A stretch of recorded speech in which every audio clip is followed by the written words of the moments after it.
Welcome to Will's Music Show, everyone, and another episode of Flashback Music Fridays. I just wanted to start off this episode by saying follow me on Instagram, Facebook, Twitter, YouTube, and if you're not already listening to this on the podcast on iTunes from Apple, then check us out on that as well. So it's all under the title Will's Music Show. So just search that up because I will be doing updates, as you guys who are already following me know, about social media there, and that does take up quite a bit of time, so I'm glad that you guys have been checking that out. So without blabbering on here, let's get into the episode.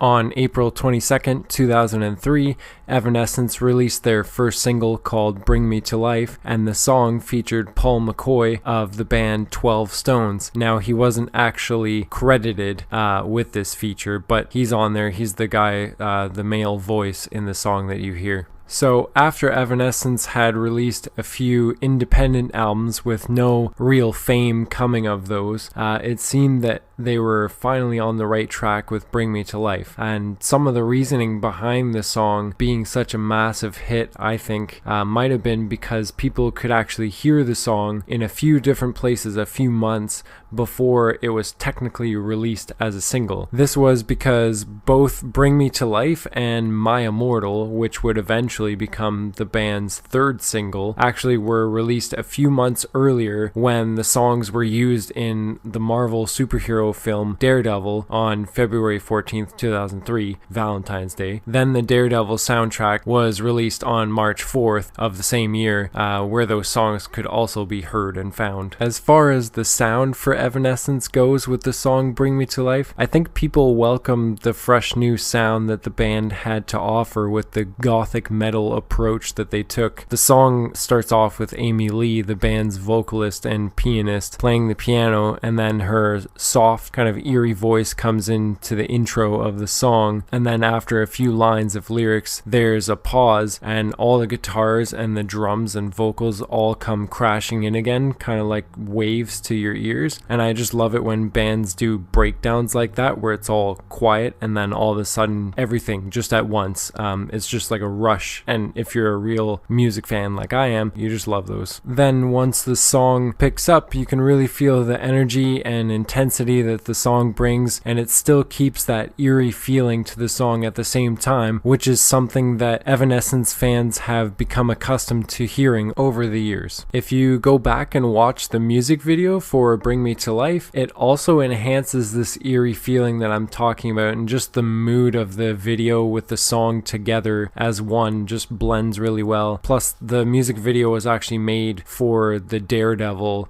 movie as well, so it impacts that kind of. The song lyrically is apparently about somebody waking up to things that are missing in a person's life. Amy Lee also stated that the song was inspired by her then husband and best friend. So in case you guys didn't know, a reworking of the song Bring Me to Life by Evanescence was actually created for their album Synthesis in 2017, where the band and Amy Lee decided to change previous songs that they had released and input more electronics and an orchestra with like strings and everything in there. So the song itself takes on a very different light than the original version, which is pretty heavy and hard hitting. So check that out if you want a different version to listen to. As far as awards go for Bring Me to Life, it reached number 5 on Billboard Hot 100 chart and number 1 on both Billboard's US Mainstream Top 40 chart and US Alternatives Songs chart. Here in Canada, which is where I'm located, it reached number 3 on the Canadian Singles chart. Bring Me to Life went platinum in a number of countries, including the United States, the United Kingdom, Italy, and Germany. Also, the song went double platinum in Australia, and unfortunately I wasn't able to find anything about the Canadian stats,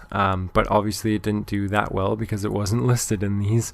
So yeah, overall I would say that the song is a wicked banger of a song if you're into that genre of music, and definitely check it out if you don't know the song, or I don't know, maybe you weren't born around when this song was very popular, but I remember it when I was a kid, and I don't know, I have good memories of just jamming out to that song in my bedroom and singing along with it and everything. So I believe that Evanescence was was one of the bands from my childhood that kind of opened up my eyes to the heavier metal kind of side of music now, and that's why I'm into bands like Bless the Fall and all those sorts of like heavy bands where they do like screaming and normal vocals and everything like that. So yeah, Evanescence was a band that was a key part in my childhood to opening up my eyes to that sort of music, and yeah, so I guess I gotta be grateful for them for that. So this will conclude this Flashback Music Friday for this Friday, and yeah, I hope you guys will be back again next Friday for another episode. I have no idea what song or musical event I'm gonna talk about for that one yet, but we'll see. It'll be a surprise to both you guys and me. I kind of just randomly pick one. There's no particular order to these or anything like that. Anyways, in case you guys didn't do it, once again, just follow me on social media. It's Will's Music Show for